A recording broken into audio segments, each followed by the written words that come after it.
somebody may have a better count than me, and that may be Blair Kerkhoff. He's sharper than I am. I know that. I've been around him long enough, going back to old Big Eight Skyrider days and so forth. And fortunately, in Kansas City, with a Super Bowl champion this year, I think sports has stayed more lively during this pandemic in Kansas City. The NFL draft came on during that. Obviously, you're talking about the Chiefs. Uh, for the Big 12 in this region, sports stopped in Kansas City. That was the last place anything was played. The last game, in fact, was let's see, Oklahoma State and Iowa State played the early game, so Kansas State was involved with TCU in the last game that night in the Sprint Center, and then they never played anything the next day.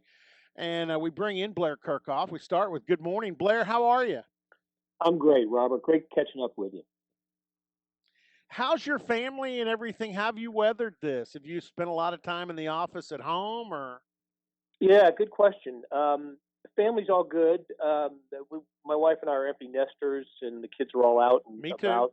Yeah, and ours are doing okay. They're hanging in there. They're all still happy and employed for the most part. Let's put it that way. One's been furloughed, but that's just just a sign of the times. But no, everything's good. I have been going to the office once, twice a week, and I usually go 3 times a week or so. I just, everybody's got their own. Every state, I guess, has their different stay-at-home orders, and we have one. We have ones here I live in one state and work in another, so I've got to adhere to a couple of them. But I like going to the office and feeling connected, and even though there's nobody else in there but me, I still enjoy being there, and I'll probably go down after we finish talking today. Yeah, I'm going to do a remote broadcast for the first time this Wednesday, but it's Wow, not in wow. Stillwater. And the last time I was in Stillwater was Thursday, March 19th, and that's the longest I think I've gone. And because we live in Edmond, suburb of Oklahoma City, Right. that's the longest I've gone not being in Stillwater probably since I was in high school and lived in Dallas, Texas. So it's been, yeah, this has been kind of weird, but um, and I want to thank the Oklahoman. Son Zach was in the paper today, commenting on what it's like to be the head coach at Ineo Junior College during this, and I thought that How was about nice. that? They reached out to him, made him feel, I'm Yeah. sure, important. Um, what's it been like in Kansas City? Because it's one of the great American sports towns, and when people say, "God, we need our sports back," I'm going to guess that cry in Kansas City is pretty profound.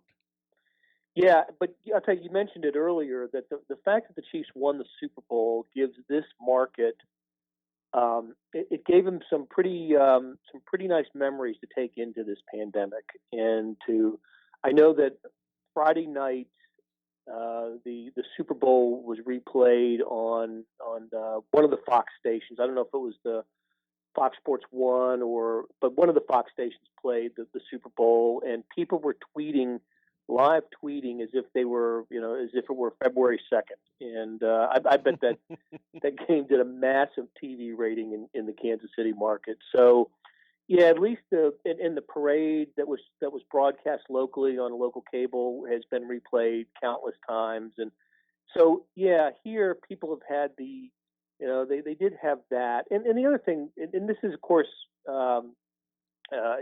college sports is. I always say that in Kansas City, and I think this is true of every pro market, the pro teams, unite us, and the college teams bring the real passion because it's a Kansas or a Missouri fan, who can be a Royals and a Chiefs fan, but they love their college teams as well. But Kansas finished the season ranked number one, and so Kansas basketball fans they had a lot of lament, but felt great about their team going into the NCAA tournament. So there were some high notes being struck in sports here, and I think that has helped the sports fan in this area cope with the difficult times. Yeah, a couple of weeks ago, we talked with David Lawrence over in at Kansas, the color voice on their football and works on the pre and post basketball, and he talked about how difficult it was because this happened during the conference tournament right before you were going to have Selection Sunday, and Kansas fans really, of course, you know what, they've been years Kansas was the pick or one of the picks, and they met with with real disappointment. But he said Kansas fans would rather deal with the disappointment if it comes, just to have a chance. Right. No, no, there's no doubt that that's true. They've been a 1 or 2 seed almost every year that Bill Self has been the coach at KU, and in some years they didn't deserve that seed. They scheduled themselves into it, and back in the old Big 12 years when there were two divisions, they would avoid playing a great Oklahoma State team or a great Oklahoma or Texas team twice, and that always helped buoy them and get them to the top. But this was a team I think that Bill Self felt great about going into the postseason. It was a great defensive team, and I think it. We talked to him about comparing it with his Final Four teams, and I think this one compared pretty favorably with those, except for the team in '08 that won the national championship. So, yeah, this is going to be a year that Kansas fans will look back on and feel, what a lost opportunity this was. And again, I get the feeling, you've been around this long like I have. Now, I've been an optimist from the get go. People ask me, and I get asked every day, "Hey, is there going to be a football season?" I say, I think there will. I'm not going to say it's going to be normal, but I think we'll get off the ground. I think there'll be a football season. Um, but where are you on that? Because you're not only in a college market, but also an NFL market. And I saw this weekend where the NFL came out and said they must be confident because they said, you know what, if college doesn't play, we're going to schedule more Saturday games and give everybody some Saturday and Sunday Yeah. football. So yeah, where are your thoughts on that? Well, I do a couple of things. First of all, there's still time to make any kind of decision about how it's going to look. Doesn't have we talk about it and think about it all the time because we just love it, and it's so important, financially to the schools and just spiritually to everyone. Football is just, it's just that important in the sports landscape. But here, what I think about is I do think that we're going to have a football season, both an NFL and a college football season. I just think it's going to look different depending on what part of the country you live in. So, like, take for instance where we live in the middle of the country in the heartland, where the virus isn't as prevalent as it is on the coasts. I think you can start thinking about having teams get together for some sort of preseason workouts, and then maybe start to have games. If campuses are going to open in the fall, which the schools up here have all said, Missouri, Nebraska, Kansas have all said that they were, Iowa State, then yes, I think you could, with social spacing and all that, I think you can have fans in the stands. But you take a state like California, where their governor has come out and said, that's just not going to happen. They're not going to be any crowd gathering. He doesn't think there'll be any pro sports played before fans in his state, and of course that means the colleges as well. So, and I can't imagine Syracuse or Rutgers or Northeast teams where the virus is more the intensity level is greater there. But in places that are more sparsely populated, yeah, I just think it's going to look different. I read something today that I thought was interesting. What if you're the Giants or the Jets and you're not allowed to gather? Do you pick up your team and move it to a state that does have fewer cases of the virus and train there? Do you move it to the Midwest or something? I don't know. I do think we're going to see some creative solutions to how football will be presented, but football was that. I just think it's that important and that desirable for so many people that there will be a will, and so there will be a way to make it happen.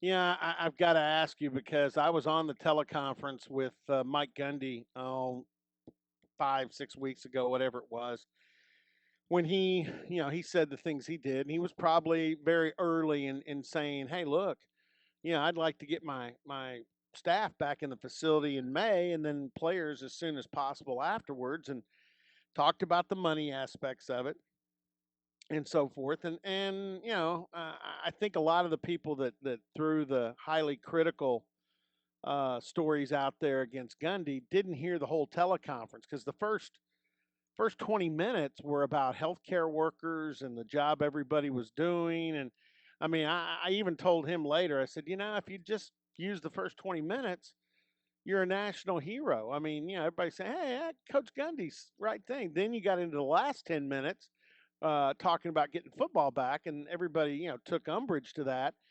But now, since then, I mean, we've heard university presidents talk about the need to practice to win games, and everybody is more, coming on board more to a calendar similar to what Mike Gundy was talking about. Your thoughts on that whole deal? Because his bedside manner, I guess, wasn't very good, because he got nailed on it pretty good. Yeah, he did, and as I recall, the first pieces of information that came out nationally were the controversial things that he said, and Yeah. then you went back and saw the transcript, and my thought was exactly what yours was. Hey, there was some pretty constructive stuff here and some sympathetic stuff, and I didn't, but that doesn't get played out on the on the national scale. And here's what I remember thinking at the time: I wish Mike had done a public service announcement in the vein of, you remember Ed Ogeron doing one, and Nick Saban did Yeah. one, and Eli Drinkwitz, the new Missouri coach, Tom Herman, they all did one early, really early, like a week after the NBA and the NHL, all that college basketball shut down. By like March 20th, 25th, maybe, those coaches had all put something out on their website, speaking directly to their fans, saying, how to wash your hands and keep and practice social spacing, and did all the things that was so important early on. And I think, if I'll tell you what, I remember thinking at the time, that's really smart, because in those places, particular, college football is so important. They're going to listen to the head coach as much as they are the governor of the state. Who better to deliver a message to the state of people of Louisiana than Ed Ogeron right now? Sure. And I remember thinking, boy, I wish Mike had done that, because he has that kind of influence over over his fan base, and I thought the same thing about other coaches as well. But instead, the first sort of national comment that he made came, and it seems like it came around the same time that Dabo Sweeney was talking about flying to the Florida Keys for Easter, and that was a bit of a kind of a tone deaf thought or statement too. So it kind of got lumped in with that. But look, those things are forgotten. I think they are. They are to me, and maybe just because I've known Mike for as long as I have, I know that he was, that's why it was important for me to go back and read the whole thing and not take what I was hearing on the national level at face value. Hey, couple of things about your neck of the woods. Kansas and Missouri, we knew they were going to get back together on the hardwood. Gosh, those of us that covered it remember, the times that you had, Norm Stewart, coaching against, you name it, at Kansas, whether it was Roy Or or Larry, prior yeah. to Roy. Yeah, I mean, those were great matchups. And now, going to have a home and home and a home and home in football again with the border war. Yeah, it's a great deal. I wrote a little something about it today, saying that what this is. Kansas had turned its back on Missouri, and when Missouri left for the SEC, it really put Kansas felt like they had a sort of a partnership with the schools that had remained after Nebraska and Colorado had left the previous year. And there was some assurances from Texas and Oklahoma State, Texas Tech, that the league was going to go, the Big 12 was going to survive and go forward. But then the Texas A&M Texas thing happened, and A&M decided to leave, and Missouri got the offer from the SEC, and Kansas felt a little betrayed by it. And so they acted that out by not scheduling Missouri in men's basketball or football or any other sport really, but those were the two that mattered the most. And I just thought that was silly on KU's part because it's all for the fans. The games like that are for the fans, and rivalries are for the fans. And I remember thinking at the time, well, you know what? South Carolina and Clemson play, and Florida State play, and Iowa State, Colorado State. They all play each other. They're in different conferences, but Kansas didn't want to play. But over the years, I think that the security of the financial security of the Big 12 happened, and Kansas just felt, it was, those are financial opportunities. Games like Missouri in both basketball and football, they'll draw a lot of attention. They'll sell a lot of tickets at when the games are in Lawrence, and Kansas needs to think about those things in a rather uncertain future for college sports. The surest thing is a game against your rival. So that's why it came back. It's not coming back right away. The first game's not till 2025, and who knows where any of us are going to be by then. But it is back on the schedule, and it's great to see. And now, heck, I want to see more of these. I want to see Nebraska, Kansas State playing each other. Nebraska, Iowa State. I want to see more of the former Big Eight and Big 12s playing the current Big 12s. Hey, a couple of quickies on the lines of football. Are you doing anything for any of the preseason magazines, which I know are taking a back seat right now with everything? Yeah, I just about a month ago. Think about that. Like at the end of March, I had to turn in copy for Street and Smith. Okay, all right, because I look forward to. I'm one of those guys. I go out and get everyone I can find. But Les Miles, quick on how you felt about the first year. It looked like an improvement. I know Les well, and I had my Sure. doubts, but the record on the field was better than I think most people thought. I think so too. I think the over under for them was 2.5 going into the season, and they hit the over. They got to 3. They picked up a great win, like a big win at Boston College that nobody expected, and beat Texas Tech in Lawrence. Had Texas on the ropes. Had led Texas with a minute to go down in Austin. So a lot of good things happened for Kansas, but they're still that embarrassing loss. They lost at home to Coastal Carolina. They got blown out by Baylor at the end of the season. So and the issue for Les going forward is it was a senior laden team last year. He only returns a handful of starters, 6, 7 starters, and it's going to be tough for him to get it. I think they'll be a better team. May not have as good a record. The thing that Kansas has to do, it's such a simple thing, but win your non-conference games. Go 3-0 against your it's a winnable non-conference schedule. And then if you pick up a league win or two, then you've shown improvement from year 1 to year 2, and then you can go build a little momentum. But that's something Kansas hasn't had for a decade, not since Mark Mangino. Absolutely no momentum in the program. Yeah, and Blair, Kansas State. Didn't think I thought it was going to be a really rough year for Chris Kleiman. It was much better than I thought. They came in on a full roll to Stillwater, and Oklahoma State was able to handle them when I think they had just been ranked in the top 25, and yeah, I remember that. Yeah. Oklahoma State kind of stalled that, but I still thought overall, and I know the bowl loss, but they played a really really good, tough to play Navy squad. But I thought Chris Kleiman, he got passing grades from me in year 1. Yeah, I think he had the best year of the first year coaches, right? Yeah. Texas Tech, Kansas, and West Virginia. Neil And Brown Tech. up there, Matt Wells. So he had the best year, and I didn't expect that either. I really didn't. My concern for him coming into Kansas State was, when he was at North Dakota State, no matter who he lined up against at his level, he always had the better team. Yeah. He probably won the position battle at at least 15 positions. He had the better player.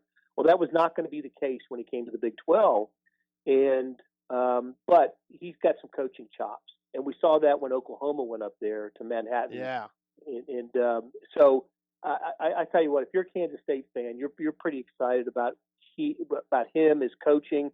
Now he's got to prove it on the recruiting trail, and he's got to get guys in there. I will say this because I do cover recruiting. They are doing things, outside the box that Bill Snyder probably never would have done because he just was Bill Snyder. I think K State's in the process of really catching up in the creativity in the recruiting area, and they're doing it rapidly. Yeah, I'm a big Chris Kleiman guy. I really am. I think he's and I think he's there for the long haul too. He's not looking for another job somewhere else. He thinks Kansas State's the place to be.